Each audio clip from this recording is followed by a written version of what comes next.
No one warns you how different the silence feels after 70. It's not just quieter, it's thicker. It sits behind your eyes when the TV's off, in the pauses between phone calls that don't come. Even in a full room, something has shifted. As if the world now moves slightly past you, not with you. But in that stillness, something else waits. Something that didn't have room to speak until everything else grew quiet. They said life would slow down, but they didn't say you would feel like a stranger inside your own skin. You remember names you don't say aloud anymore. Reach for routines that no longer greet you. There's an ache, not always physical, that moves through your days like soft weather. And then, one morning, without meaning to, you change something. Not because a doctor told you, not because of fear, just because it felt kinder. And that's when life begins again. Not louder, not faster, but realer. This is for those moments, the quiet shifts, the ones that come too late for advice, but just in time for healing. One, I let my mornings be slow, and that changed everything.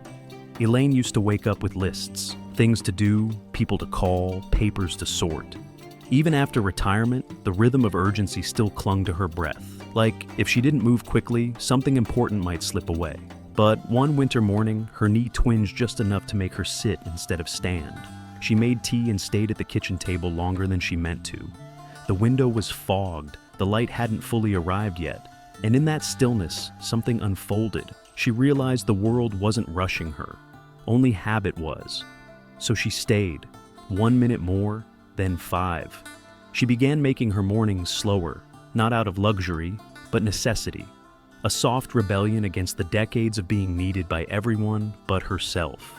Her body softened, not in weakness, in listening. And her mind, once cluttered by shoulds, began to feel like a quiet hallway where her own thoughts could echo back. Dr. Mia Tran, a geriatric researcher, once observed that cortisol levels in older adults remain elevated longer when mornings are rushed. But Elaine didn't read that study. She just knew that when she stirred her oatmeal gently, when she let the sun touch her fingers before the phone did, the rest of the day no longer felt like a wall to climb. Now she keeps a ceramic mug by the window. It's chipped on the handle, but she says it fits her fingers better that way. Like her mornings do now.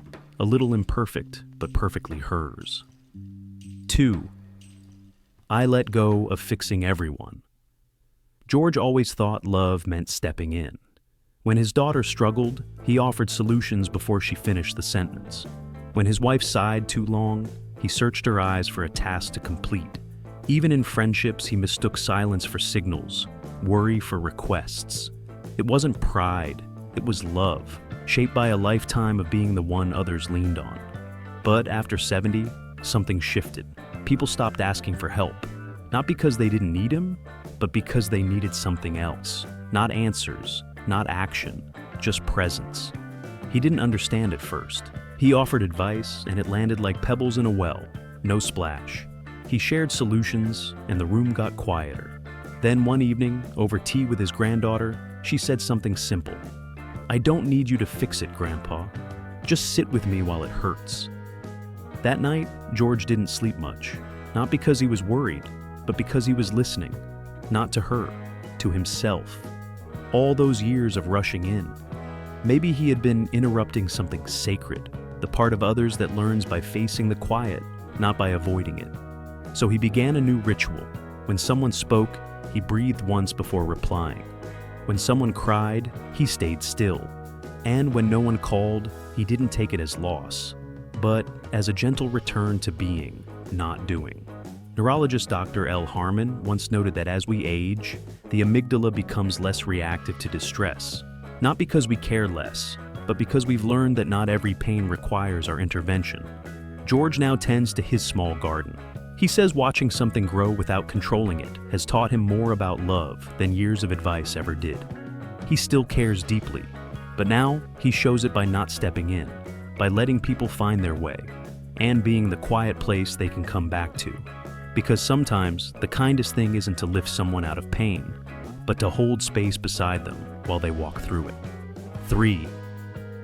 I let my body speak before my mind. Interrupted. For years, Eleanor mistook tiredness for weakness. A sore back meant she hadn't stretched enough. A fluttering heart meant she'd had too much caffeine. Dry eyes, aching feet, restless nights. Always explained away, always managed, always moved past. She had been taught to push through, that bodies were noisy things meant to be managed, not heard. But after 72, the signals grew louder, not in pain, but in persistence. Her legs would tingle before dinner, her shoulders stiffen at the sound of certain names.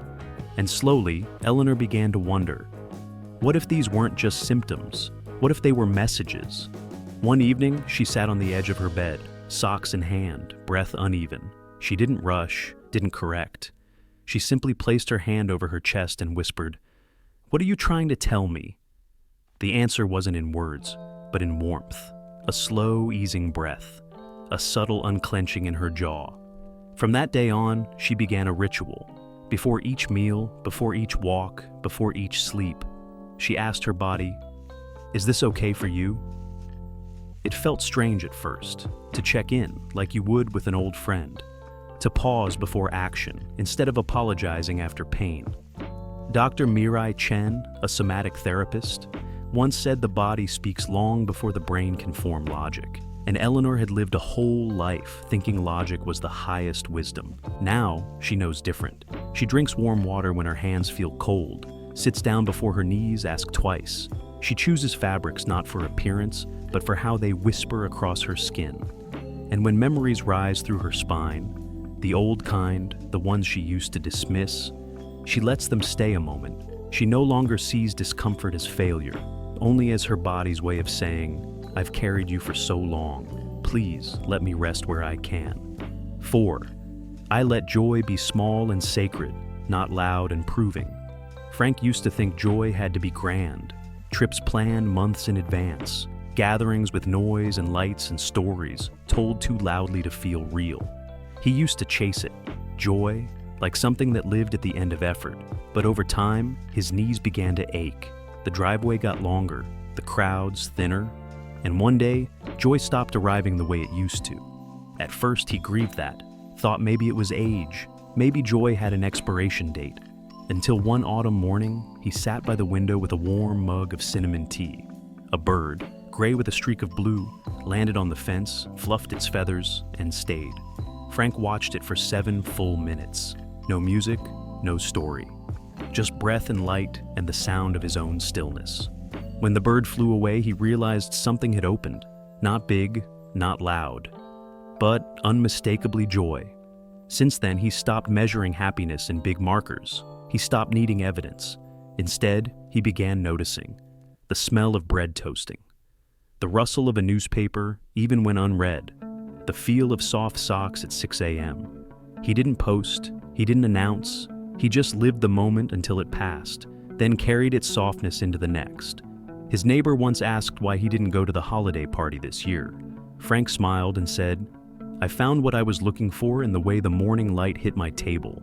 Science calls this micro-pleasure, the dopamine your body releases not from excitement, but from gentle contact with the present. But Frank didn't read that. He just knew his breath felt longer after moments like that. And maybe, after 70, joy isn't about what you collect. It's about what you notice. Not about who claps, but what makes you close your eyes and whisper, "Thank you. I felt that." There was a time we believed rest had to be earned. That stillness was something reserved for the end of achievement, not the beginning of awareness. We ran. Not always towards something, often away. Away from being forgotten. Away from the mirror softening each year. Away from the fear that if we stopped, the world might move on without us. We pushed our bodies beyond their first whispers, dismissed tenderness as weakness, replaced longing with busyness. And somewhere along the way, we became masters at outperforming even our own hearts. We smiled through loss, smoothed over loneliness, answered, "I'm fine," before the question even came. But now, in the soft light of after, we are left with hands that remember what they held too tightly, and shoulders that still carry what could have been set down long ago. There is grief in that. Not loud, not messy, but deep. A mourning for all the times we didn't allow ourselves to be human, for all the moments when softness knocked, and we locked the door. And yet, This grief is not here to punish. It arrives like dusk, asking nothing but presence. It sits beside us at the table. It lays down next to us in bed. And if we let it, it begins to loosen the knots we didn't know we tied. We don't need to rewrite the past. We only need to whisper to it, "I see you now. You were doing your best." Sometimes the strongest healing comes not from striving, but from finally letting go of the weight we never had to carry. It hits you in the smallest way, not with fireworks, not with music, just quiet. The kind that doesn't ask you to do anything, only to be. And you realize the thing you thought you were working toward, that better house, healthier weight, more organized week, was never the point. The point was how you felt when holding someone's hand, how soup tasted after a long nap, how your shoulders dropped when someone finally saw you. All the chasing was noise, useful maybe, distracting often, but never home. Home was always in the gentle, the present, the sacred ordinary. You weren't failing, you were just waiting to remember. And now that you have, you can walk slower, breathe deeper, and smile at the version of you that never stopped trying, because that version too was love. So here you are, not restarting, not beginning again, but simply arriving, softer, slower, still here. Not because you beat the odds, but because you chose, quietly, to listen to what aging was always trying to gift you. Not less, not loss, but presence. You no longer need to run to matter. You no longer need to shine to be seen. Now, even your shadow is part of your beauty. And if you still crave motion, let it be gentle. If you still crave joy, let it be unmeasured. If you still crave company, let it begin with your own breath. These shifts were never grand, but they were sacred, and they changed everything. Not in how the world sees you, but in how you now see the world. If this script felt like it was written from somewhere deep inside your chest, then it was meant for you. Not to fix, not to guide, just to walk beside you until the next quiet shift begins. And if you'd like to keep walking, we'll be right here. Always just one softer breath away.